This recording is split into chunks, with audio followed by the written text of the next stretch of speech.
আসসালামু আলাইকুম। আমাদের মধ্যে অনেকেরই অভিযোগ, বিশেষ করে যারা নতুন ফেসবুক পেজ ক্রিয়েট করে ফেসবুকে ভিডিও মেক করতেছে, তাদের একটা অভিযোগ হচ্ছে তাদের ভিডিওগুলোতে ভিউজ আসতেছে না।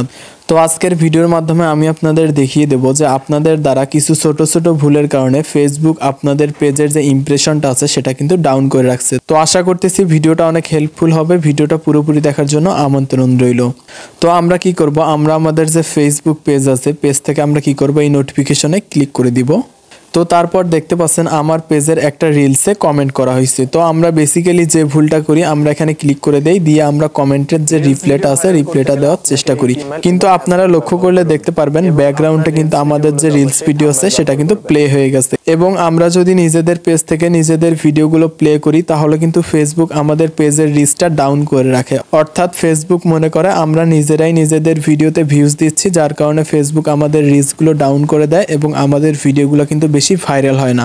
সেক্ষেত্রে আপনি কি করবেন, আপনি এখান থেকে যে ভিডিও সেকশনটা আছে আমি মার্ক করে দিচ্ছি, আপনি কি করবেন, সিম্পলি এই ভিডিও সেকশনে ক্লিক করে দিবেন। আপনার যদি এখানে ভিডিও সেকশনটা শো না করে তাহলে 3 লাইনে ক্লিক করলেও আপনি ভিডিও সেকশনটা পেয়ে যাবেন। ওখান থেকে ভিডিওসে ক্লিক করে দিবেন। তারপর উপরে দেখতে পারবেন একটা কিন্তু হিউম্যান লোগো আছে। তো আমি যদি একটু মার্ক করে দেই, আপনারা কি করবেন, সিম্পলি এই হিউম্যান লোগোর উপরে ক্লিক করে দিবেন। তারপর এখানে 3 নম্বরে যে অপশনটা আছে অর্থাৎ ডাটা ইউজ, আপনারা সিম্পলি ডাটা ইউজে ক্লিক করে দিবেন। ডাটা ইউজে ক্লিক করার পর এখানে আপনারা দেখতে পারবেন কয়েকটা অপশন আছে। তো তারপর এখানে কয়েকটা অপশন দেখতে পারবেন, এখানে কি দেখতে পাচ্ছেন, অটো প্লে। তো আমাদের কি করতে হবে, অটো প্লেটা অফ করে রাখতে হবে। তো অটো প্লেটা অফ করতে গেলে আমাদের যেহেতু এটা সিলেক্ট করা আছে, আমাদের কিন্তু নেভার অটো প্লে যেটা আছে ওইটা সিলেক্ট করে দিতে হবে। তো নেভার অটো প্লেটা সিলেক্ট করে দিয়ে আমরা যদি ব্যাক করে চলে আসি তাহলে কিন্তু আমাদের ভিডিওগুলো আর অটো প্লে হবে না। সেক্ষেত্রে এই সমস্যাটার কিন্তু আরো সুন্দর একটি সমাধান আছে, যেটা আমি ভিডিওর শেষে বলে দিব। তো তারপর কি করতে হবে, আমাদের পেজে কিন্তু ছোট্ট একটা সেটিং করে নিতে হবে। তার জন্য হোম স্ক্রিনে চলে আসবেন। হোম স্ক্রিনে চলে আসার পর প্লে স্টোর অ্যাপসটা ওপেন করে নেবেন। তারপর সার্চ বারে চলে আসবেন। তারপর এখানে সার্চ করবেন মেটা বিজনেস সুইট লিখে সার্চ করে দিবেন। তারপর মেটা বিজনেস সুইট অ্যাপটা আপনাকে অবশ্যই ইনস্টল করে নিতে হবে। আমি যেহেতু ইনস্টল করছি আর ইনস্টল করব না, এখান থেকে আমি ওপেন করে নিব। তো মেটা বিজনেস সুইট অ্যাপসটা ওপেন করে এখানে আপনার যে পেজটা আছে পেজটা অবশ্যই লগ ইন করে দিবেন। আপনারা চাইলে কিন্তু এখান থেকেও কমেন্টের রিপ্লাইগুলো করতে পারবেন। সেক্ষেত্রে কিন্তু আপনাদের ভিডিওগুলো অটো প্লে হবে না। তো সেক্ষেত্রে আপনারা কিন্তু এক্সট্রা কিছু বেনিফিট পাবেন। তার জন্য আপনারা এখান থেকেও কমেন্টের রিপ্লাইগুলো করতে পারেন।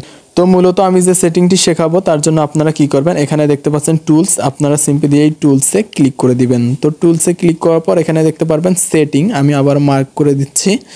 তো টুলসে ক্লিক করার পর এখান থেকে সেটিংয়ে ক্লিক করে দিব। সেটিংয়ে ক্লিক করার পর এখানে দেখতে পারবেন নোটিফিকেশন। তো আমরা কি করব, সিম্পলি এই নোটিফিকেশনে ক্লিক করে দিব। তো নোটিফিকেশনে ক্লিক করার পর এখানে দুইটা অপশন দেখতে পারবেন, দুইটাই কিন্তু ডিসেবল করা আছে। আপনারা কি করবেন, এই অপশন দুইটা এনেবল করে দিবেন।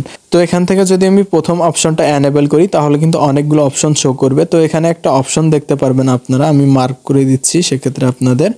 তো এখানে একটা অপশন দেখতে পারবেন সাজেশন, অর্থাৎ আপনাদের পেজের ভিডিওগুলো অন্যান্য পেজে সাজেস্ট করতেছে না, কারণ আপনি এই অপশনটা অফ করে রাখছেন। এখন আপনি যদি এই অপশনটা কোনোভাবে অন করে দেন, অর্থাৎ আমি অন করে দেখাই দিচ্ছি, তাহলে কিন্তু আপনাদের যে পেজের ভিডিওগুলো আছে সেগুলো কিন্তু অন্যান্য পেজের ভিডিওর নিচে সাজেস্ট করবে। অর্থাৎ ফেসবুকে আপনার ভিডিও রিলেটেড যারা ভিডিও মেক করে তাদের ভিডিওগুলোর নিচে কিন্তু আপনাদের ভিডিওগুলো সাজেস্ট করবে এবং ফেসবুকের যে ইমপ্রেশনটা আছে সেটা কিন্তু অনেক বৃদ্ধি পাবে। তো সেক্ষেত্রে আপনারা চাইলে এখান থেকে সবগুলো অপশন অন করে নিতে পারবেন। আমি আপনাদের বলবো আপনারা সবগুলো অপশন এখান থেকে অন করে রাখবেন, তাহলে কিন্তু আপনারা কিছু এক্সট্রা বেনিফিট পাবেন। তো তারপর ব্যাক করে চলে আসবেন। ব্যাক করে চলে আসার পর আবারও আপনারা আপনাদের ফোন থেকে ফেসবুকের যে অ্যাপসটা আছে ফেসবুক অ্যাপসে ওপেন করে নেবেন। তো ফেসবুক অ্যাপসটা ওপেন করার পর আপনারা প্রোফাইলে চলে আসবেন। তারপর এখান থেকে প্রফেশনাল ড্যাশবোর্ডে ক্লিক করে দিবেন।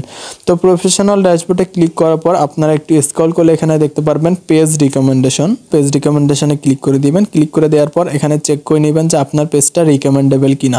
তারপর এখানে দেখতে পাচ্ছেন আমার পেজটা কিন্তু গ্রোথ অ্যাট রিস্ক হয়ে আছে, অর্থাৎ আমার পেজটা কিন্তু রিকমেন্ডেবল না। অর্থাৎ আপনাদের পেজটা এখান থেকে অবশ্যই চেক করে নেবেন রিকমেন্ডেবল কিনা।